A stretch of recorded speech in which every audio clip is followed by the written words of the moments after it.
There is a difference between passion and obsession. When you're passionate, everybody cheers you on. Oh, you found your passion? Awesome. Follow your passion. Live with passion. When you're obsessed, they're like, why you gotta be so crazy? Why do you always gotta get things so perfect? Why do you spend so much time here? When you're obsessed, people think you're nuts. If no one thinks you're crazy, you're not yet operating to the outer limits of your potential. Go after your dreams, right? Go after it. I never compromised that. I never allowed anybody to tell me what I was capable of accomplishing. I never let anybody tell me that I can't do. I'm not afraid to fail. I'm not afraid to fall over, make a mistake. That oftentimes cripples people on the onset of getting into anything. The best way to contend with problems, with issues, with adversity is action, is by taking action. The more you sit and the more you wait and the more time you spend with that adversity, with the upper hand inside your head, the worse it's going to get. Once something's important to you, it never leaves your mind. If you always dreamt about being a singer-songwriter and you never did it, you will be haunted by that at the age of 70 because it's still right here, stored in the back of your mind. It's something that's meant for you, that's trying to call to you. You see, your dreams, you either pursue them or they fucking haunt you. Until your mind is open to the possibilities that I can do this, you would never be able to do it.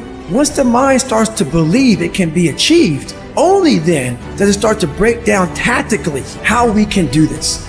If you look at the greats in anything that, in any walk of life, the greats do things when they don't always want to. And that's the separation. We all think about quitting when shit's hard. It's hard to process information during pain because that pain takes over and you can't think rationally. You're thinking about fight or flight, save yourself. That's not a rational thought. It's not a thought that's going to get you through hard times. It's all about your mind takes control of you. You have to say, you, I run this motherfucker. You need to make it a habit to start every fucking day validating yourself, cheering for yourself, because life is a marathon. And this might be a challenging leg where you're like, I'm just going to throw in the towel. I'm not going to do that thing.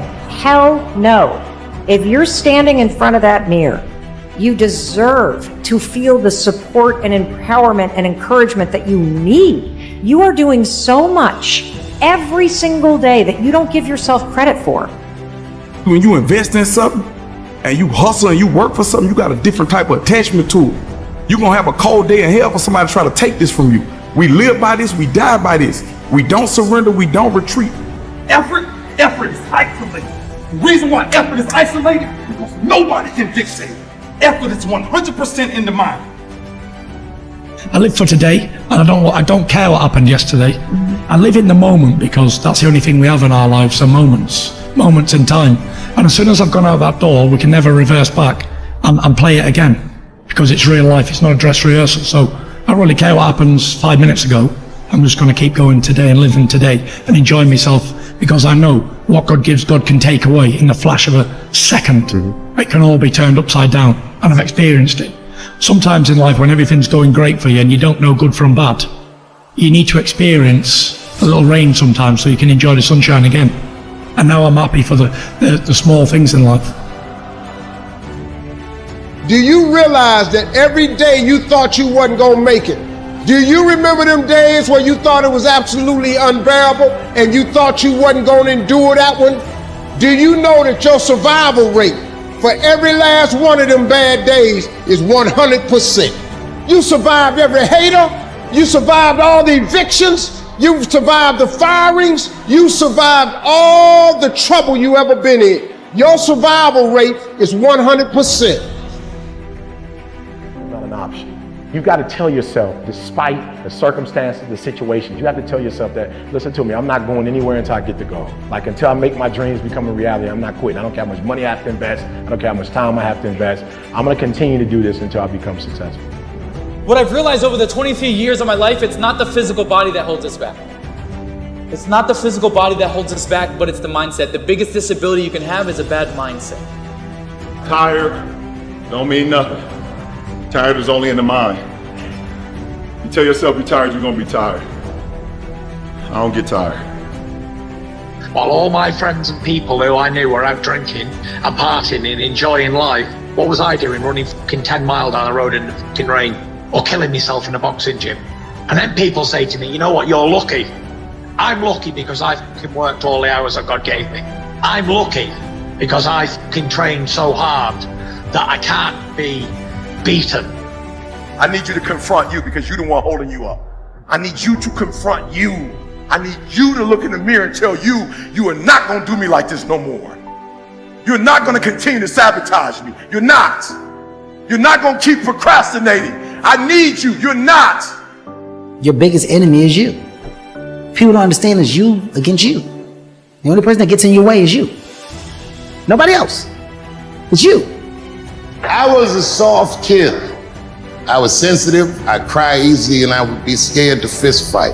And my mother used to tell me this thing, I don't even know if you remember, but you said this to me more than once. You said, son, sometimes you have to be a lion so you can be the lamb you really are. You should be a monster. You know, because everyone says, well, you should be harmless. You know, you don't want to be too aggressive. You don't want to be too assertive. You want to take a back seat and all of that. It's like, no.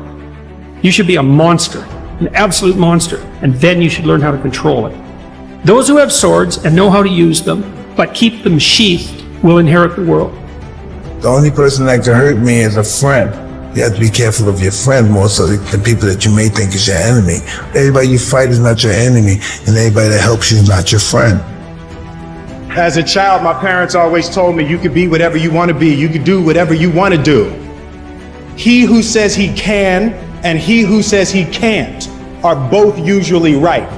You will have good days and you'll have bad days, but you will always learn something more or something new on bad days than good days. It's okay to be unbalanced for a while. It's okay. Don't be all this stuff people say, you gotta be balanced. To be the best in the world at what you do, you have to be unbalanced to find every bit of energy and strength that you have to pull it off. Then you get balanced once you become great. And it takes being obsessed to where people think you're crazy. Small minds discuss other people, gossip. Good minds discuss events.